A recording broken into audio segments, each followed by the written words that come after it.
Hey everyone, welcome back to Verbal Podcast, the Vocab Show.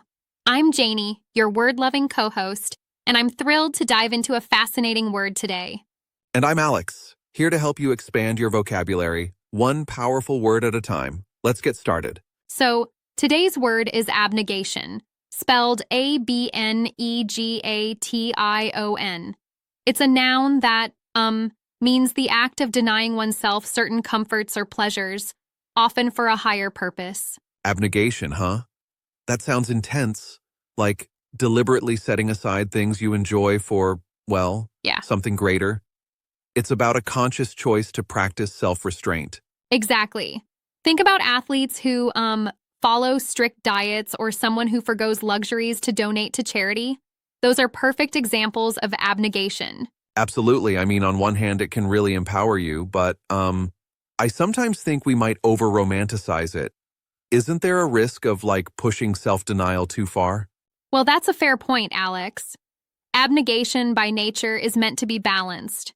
It often emphasizes sacrifice for a worthwhile end, like a healthcare worker in a war zone, working long hours, skipping meals, all to save lives. I get that. But there's always that fine line, isn't there? If someone overdoes it, it might border on self-neglect rather than disciplined sacrifice. That's true. It's like, when a student loves video games but turns off the console for weeks to study. That's a controlled act of abnegation aimed at success. Right? But if taken too far, it could become unhealthy. Exactly. It's all about balance. Abnegation originates from the Latin ab, meaning away, and negare, meaning to deny. So, at its core, it literally means denying yourself. And that etymology really reinforces what it's all about, choosing to set aside personal desires in favor of a bigger purpose. Imagine a parent, putting their children's needs ahead of their own comfort every day. That's such a beautiful, albeit challenging form of abnegation.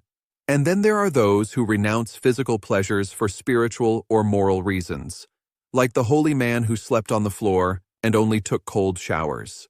Right. And that example shows us how abnegation isn't just about self-denial for personal gain. It often serves a higher ethical or spiritual goal. So, quick recap.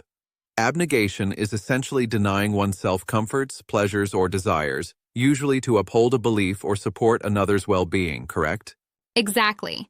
And here's a neat memory tip. Think of it as abnegate ion. To negate is to deny something. So abnegation means you're literally saying no to something. Yeah. It's all about self-discipline. I love that trick. And if you can master that concept, you might find it easier to set boundaries in your own life.